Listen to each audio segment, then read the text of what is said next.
Pattern के बारे में भी हम लोगों ने कल डिस्कस किया था। आज कुछ आगे और बढ़ते हैं।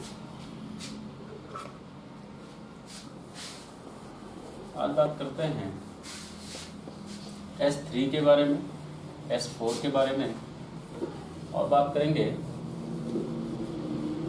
S1 साउंड और S2 साउंड लाउड कब हो सकते हैं, डल कब हो सकते हैं, इन सब चीज़ों के बारे में आज डिस्कस करेंगे।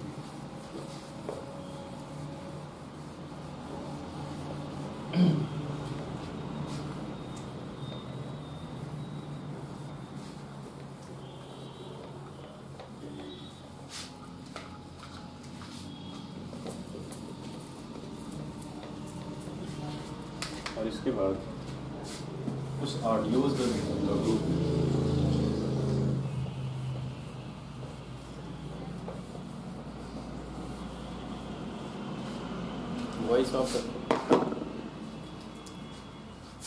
वॉइस ऑफ म्यूट कर लीजिए। आप किसी के लैपटॉप की वॉइस आ रही है।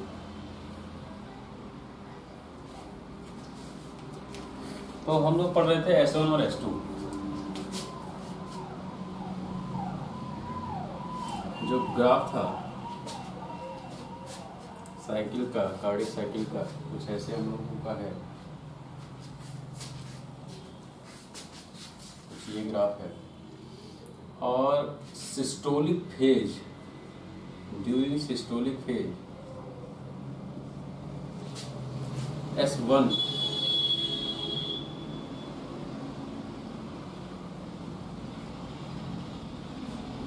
ड्यूरिंग सिस्टोलिक फेज S1 की स्टार्टिंग होती है। ड्यूरिंग सिस्टोलिक फेज S1 की स्टार्टिंग है, S1। और जैसे ही सिस्टोलिक फेज खत्म होने वाला होता है, क्योंकि डायस्टोलिक फेज शुरू होगा, तो कौन सा साउंड आता है,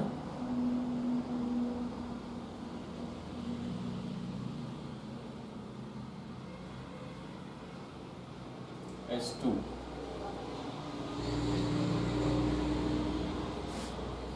S2 साउंड।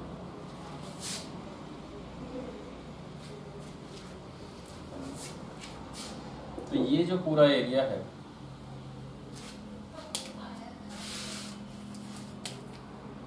जो ये ड्यूरेशन है, ये पूरा का पूरा ड्यूरेशन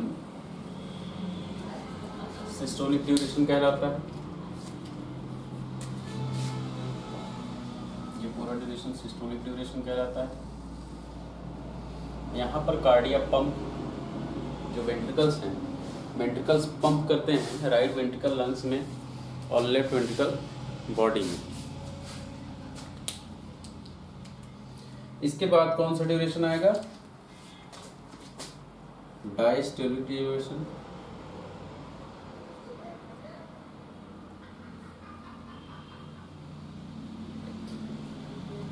डायस्टोलिक पीरियड आएगा, डायस्टोलिक पीरियड। लेकिन डायस्टोलिक पीरियड से पहले जो S1 है,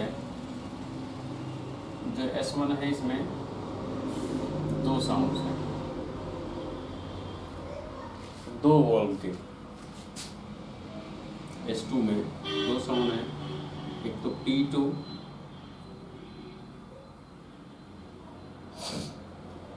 कौन कौन से हैं, अगर कार्डिया को हम लोग फिर से बनाएं, और एक ये वॉल, एक ये वॉल, और एक यहाँ से बाहर, और एक यहाँ से बाहर, 4 वॉल। तो जब वेंट्रिकल्स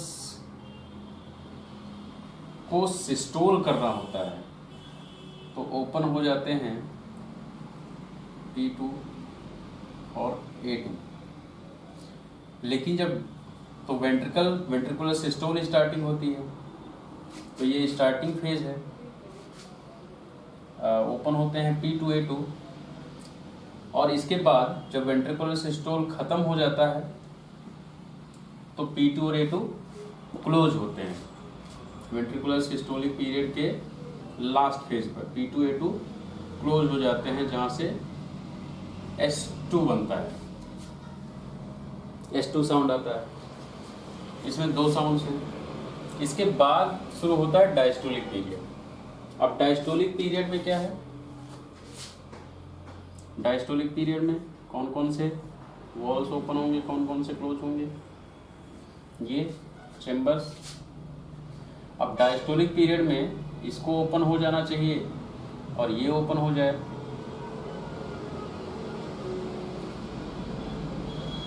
मतलब मिट्रल ओपन हो गया, ट्राइकस्पिड ओपन हुआ, मिट्रल ओपन हुआ और ये दोनों क्लोज हो गए।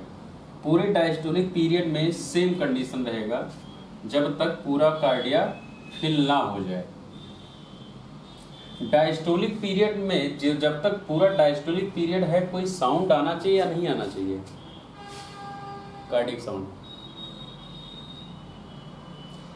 नॉर्मली पूरे डायस्टोलिक पीरियड में कोई भी साउंड नहीं आता है, जब तक नहीं आएगा जब तक पूरा डायस्टोलिक पीरियड खत्म ना हो। लेकिन कुछ कंडीशंस ऐसे हैं जहां पर मिड डायस्टोलिक पीरियड पर भी साउंड आ सकते हैं। अब वो कंडीशंस कौन कौन से हैं? कुछ कंडीशंस ऐसे हैं, जैसे अगर हम लोग कहें, एक बात कहें, overfilling of ventricle, overfilling of ventricles, ये क्या है? इसमें क्या होता है कि डायस्टोलिक पीरियड, अगर हम लोग सिर्फ एक वेंट्रिकल बनाएं, एक वेंट्रिकल और ये एट्रियम और यहां से वॉल्व और यहां से ब्लड की एंट्री। अब होता क्या है कि जब वेनस रिटर्न होता है, वेनस रिटर्न के समय ब्लड रिटर्न होता है और ब्लड रिटर्न होकर ब्लड फिलिंग होती है और ये वेंट्रिकल्स में आते हैं। नॉर्मली 140 ml का वेनस रिटर्न जैसे ही वेंट्रिकल में आता है, यहाँ से वॉल्व ओपन होकर और ब्लड चला जाना चाहिए। लेकिन अगर 140 ml अगर जो डायस्टोलिक ड्यूरेशन है, वेंट्रिकुलर डायस्टोलिक ड्यूरेशन कितने सेकंड का होता है? 0.5 सेकंड। जो 0.5 सेकंड है, इस 0.5 सेकंड में कितना ब्लड आना चाहिए वेंट्रिकल में? 140 ml। अब अगर इस 0.5 सेकंड में 140 ml से भी ज्यादा ब्लड आना शुरू हो जाए और जो ये वॉल्व है ब्लड को बाहर फेंकने का, नॉर्मली ये वॉल्व 0.5 सेकंड के बाद ही ओपन होगा जो वहां से ब्लड जा पाए। तो होगा क्या, यहां पर 140 ml से ज्यादा ब्लड आएगा। एग्जांपल मान लेते हैं 170 ml या 80, 90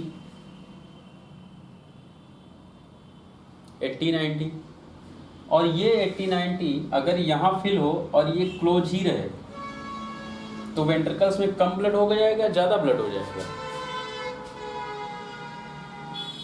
वेंट्रिकल्स में ज्यादा ब्लड होगा और वेंट्रिकल्स ओवरफिल्ड हो जाएंगे। वेंट्रिकल क्या होंगे? ये वेंट्रिकल्स ओवरलोडेड होंगे, ओवरफिल्ड वेंट्रिकल्स होंगे। और इस कंडीशन में जब वेंट्रिकल्स ओवरफिल्ड हो जाते हैं और ब्लड आता ही रहे तो वेंट्रिकल्स वाइब्रेट करना शुरू करते हैं। ओवरलोडेड वेंट्रिकल्स वाइब्रेट करना शुरू करते हैं। इनका जो मसल है, ये जो मसल्स हैं, ये वाइब्रेशन क्रिएट करती हैं ओवरफिलिंग के कारण। और ये कुछ ऐसे ही समझ सकते हो जैसे एक बोतल है और इसमें आप वाटर फिल करें और यहां से ढक्कन को, कैप को टाइट कर दें। फिर इस बोतल को अगर आप वाइब्रेट करेंगे तो इनके अंदर जो वाटर फिल्ड है, इससे साउंड जनरेट होगा। इससे साउंड, एक ध्वनि उत्पन्न होगी वाटर के हिलने के कारण। वैसे ही यहाँ एक बोतल की आकृति जैसा काम करना शुरू कर देता है वेंट्रिकल, क्योंकि यहाँ से टाइट है, यहाँ से ओवर फिलिंग होनी शुरू हो जाती है, अंदर का जो पार्ट है ये टाइट होना शुरू हो जाता है, तो ये वाइब्रेट करना शुरू करते हैं और इस वाइब्रेशन के कारण during diastolic period sound generate होती है। वाइब्रेशन के कारण, मैस्कुलर वाइब्रेशन के कारण, ना कि किसी वॉल्व के वाइब्रेशन के कारण। तो ये जब इनकी मसल जब वाइब्रेट करना शुरू होती हैं तो इनका वाइब्रेशन चेस्ट थोरेसिक केज पर ट्रांसफर होता है और वो हमारे स्टेथो पर ऑब्जर्व होता है। और ये होता कब है? ड्यूरिंग डायस्टोलिक पीरियड, क्योंकि डायस्टोलिक पीरियड में ब्लड भरता चला जाएगा। तो ये जो पीरियड है, इस पीरियड में नॉर्मली कोई भी साउंड नहीं होना चाहिए, सामान्य रूप से कोई भी साउंड नहीं आना चाहिए। साउंड तभी आए जब फिर से सिस्टोलिक पीरियड शुरू होना होगा, लेकिन डायस्टोलिक पीरियड में भी साउंड आना शुरू हो जाए। किस कारण से हो सकता है? ओवरलोडेड वेंट्रिकल से। और ओवरलोड वेंट्रिकल क्यों होंगे? एक्सेस वेनस रिटर्न से, हाई वेनस रिटर्न से लेफ्ट वेंट्रिकल ओवरलोडेड हो। तो ज्यादा वेनस रिटर्न के कारण, एक्सेसिव लोड होने के कारण जो मसल्स हैं वो वाइब्रेट करना शुरू करती हैं और वाइब्रेशन से ध्वनि उत्पन्न होती है, जो एक डायस्टोलिक पीरियड में साउंड की उत्पत्ति होती है। Mid of diastolic period, mid at the diastolic period. तो ये जो मिड ऑफ डायस्टोलिक पीरियड में साउंड उत्पन्न हुआ है, ये क्यों हुआ है? ओवरफिल्ड वेंट्रिकल्स के कारण।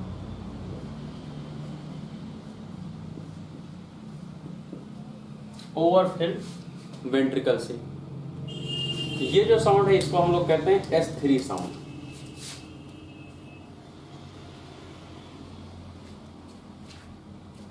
S3 sound. और S3 साउंड हुआ क्यों? ओवरफिल्ड वेंट्रिकल के कारण। ऐसे ही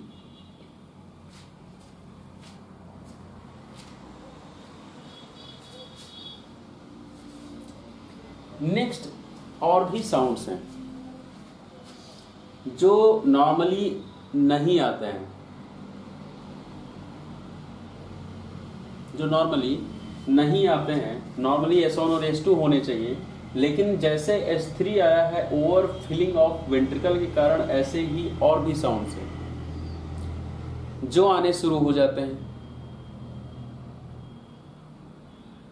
वो कैसे आते हैं? होता क्या है कि ये तो वाइब्रेशन है, वाइब्रेशन से मिड डायस्टोल, जैसे ही कार्डिया आधा डायस्टोलिक पीरियड खत्म होता है, कार्डिया फिल हो जाता है, उसके बाद भी अगर ब्लड की एंट्री होगी तो ये वाइब्रेशन स्टार्ट होता है, उससे S3 होता है। और क्या कारण है? अब ये जो मिड डायस्टोलिक पीरियड है, मान लेते हैं 0.5 सेकेंड का है। अब ये जो है थर्ड साउंड जो S3 आया है, ये 0.2 या 0.3 सेकेंड पर आया होगा, डायस्टोलिक पीरियड के बिल्कुल बीच में। समझ में आ रही है बात?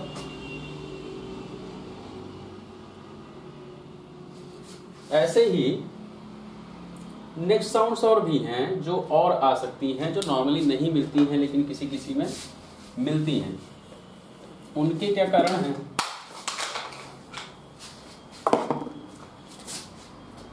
जैसे वेंट्रिकल है और यहाँ से एट्रियम और यहाँ से फिर ऑर्टा, यहाँ वॉल्व, यहाँ भी वॉल्व। तो नॉर्मली ब्लड फिलिंग होती है डायस्टोलिक पीरियड में। जब तक डायस्टोलिक पीरियड होता है, कितनी देर तक? 0.5 सेकंड तक, 0.5 सेकंड तक डायस्टोलिक पीरियड होता है। और इस 0.5 सेकंड तक वेंट्रिकल्स ओपन होते हैं और ब्लड यहाँ फिल होता रहता है। तब तक यहाँ के जो वॉल्व हैं ये क्लोज होते हैं और ये ओपन होता है। ये कौन सा? इस वॉल्व को मिट्रल कह सकते हैं और ये ऑर्टिक वॉल्व है। अब क्या है कि ब्लड यहाँ जब पूरा फिल हो जाए, नॉर्मल ब्लड, यहाँ हाई एक्स्ट्रा लोडेड ब्लड नहीं है, 140 ml ही मान लेते हैं नॉर्मली। तो नॉर्मल ब्लड यहाँ फिल हो जाए, 0.5 सेकंड ही टाइम लगे, उतने समय में जितना नॉर्मल ब्लड आना चाहिए। एक्सेस वेनस रिटर्न की बात यहाँ नहीं हो रही है, नॉर्मल ब्लड फिलिंग यहाँ हो जाए। लेकिन जैसे ही सिस्टोल शुरू हो, तो 0.5 सेकंड के बाद नया सिस्टोलिक पीरियड शुरू होना चाहिए। जैसे मान लेते हैं कि यहां से एक सिस्टोलिक फेज फिर से शुरू होगा, सिस्टोलिक ड्यूरेशन फिर से शुरू होगा। तो ये सिस्टोलिक था, फिर यहां से सिस्टोलिक फिर से शुरू हो जाएगा, आगे फिर से वही सिस्टोलिक, ऐसे सिस्टोलिक फिर से शुरू होगा और फिर डायस्टोलिक फेज आएगा। तो ये जो सिस्टोलिक शुरू होने वाला है, ये सिस्टोलिक पीरियड जो शुरू होने वाला है, तो शुरू जैसे ही यहां पर कॉन्ट्रैक्शन होना होगा तो बदलाव क्या आएगा? मिट्रल वॉल्व क्लोज हो जाएगा और ऑर्टिक वॉल्व ओपन हो जाएगा। ऑर्टिक वॉल्व ओपन हो जाएगा।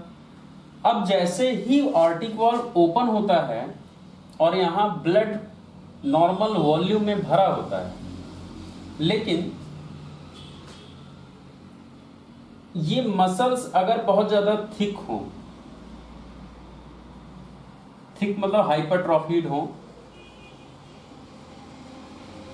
ज्यादा हाइपरट्रॉफीड ना हो, एक्सेस हाइपरट्रॉफीड की बात नहीं है, हाइपरट्रॉफीड हो या किसी भी कारण से जो इनका मैस्कुलर कॉन्ट्रैक्शन है ये ज्यादा प्रेशर दे ब्लड के ऊपर, जो इसके अंदर ब्लड भरा हुआ है इसके ऊपर ज्यादा प्रेशर क्रिएट हो। जैसे फिर से बोतल का एग्जांपल हम लोग लेते हैं। ये कोई बोतल है और यहां जो भी फिल है, मान लेते हैं यहां ब्लड फिलिंग है और यहां से हमें बाहर निकालना है, और हमें पता है कि नॉर्मली साउंड जब हम सुनते हैं वो ब्लड के बाहर निकलने के कारण नहीं, जबकि हमें किससे मिलता है? वाइब्रेशन से, लीफलेट्स के वाइब्रेशन से। तो इसका मतलब ये है कि यहां से जब ब्लड निकलता होगा तो ब्लड के निकलने का, जो यहाँ नॉर्मली ब्लड के निकलने का यहाँ जो एक रगड़ होता है इन वॉल्व से, मतलब फ्रिक्शन से जो रगड़ से जो साउंड उत्पन्न होता है, वो साउंड नॉर्मल कंडीशन में हम लोगों के कान तक नहीं आता है। या आता है?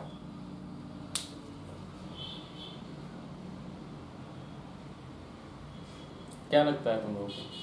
आता है?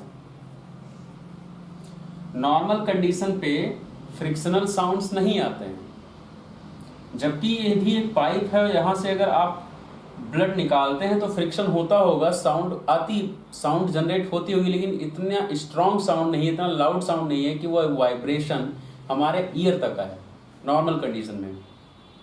लेकिन तो अगर यहां से हम इसको पुश करें और यहां से जो भी मटेरियल इसमें मान लेते हैं ब्लड है, अगर यहां से ब्लड के ड्रॉप्स बाहर निकले स्पीड में, तो एक नॉर्मली अगर हम इसको प्रेशर दें तो हम उसको मानते हैं कि यहाँ से जो भी फ्लूइड निकल रहा है, ब्लड निकल रहा है, इसके निकलने से जो इसकी ओपनिंग है, ये जो है, जो इसकी ओपनिंग है, यहाँ से जब ब्लड निकल रहा हो तो ब्लड के अपने फ्रिक्शन से यहाँ ऐसे कोई साउंड्स ना जनरेट हो जो हमें सुनने को मिले। तो यहाँ एक नॉर्मल कॉन्ट्रैक्शन पावर जनरेट हो जिससे कम वॉल्यूम में ब्लड निकलता रहे, 0.3 सेकेंड में निकालना है। लेकिन अगर यहां से 0.3 सेकेंड के बीच में ही बहुत ज्यादा प्रेशर लगा दिया जाए, आप एक बात होगी कि आप प्रेस कुछ ऐसा कर रहे हैं, एक हुआ ये। तो जब आप इस पे ज्यादा प्रेशर क्रिएट करते हैं, अगर कार्डियक मसल्स इस ब्लड के ऊपर बहुत ज्यादा स्ट्रॉन्ग पंप करे, तो यहां का जो वॉल्यूम है वो बहुत ही फास्ट, और जितना भी वॉल्यूम है वो पूरा का पूरा एक साथ निकलने की कोशिश करेगा। और ये पूरा का पूरा वॉल्यूम जब एक साथ निकलने की कोशिश करेगा, तो ये जो इसकी ओपनिंग है, जो इसका डायामीटर है, इस डायामीटर में से निकलने में, पूरे के पूरे वॉल्यूम को निकलने में दिक्कत होगी। और यहां फ्रिक्शन ज्यादा होगा या कम होगा ऐसे कंडीशन में?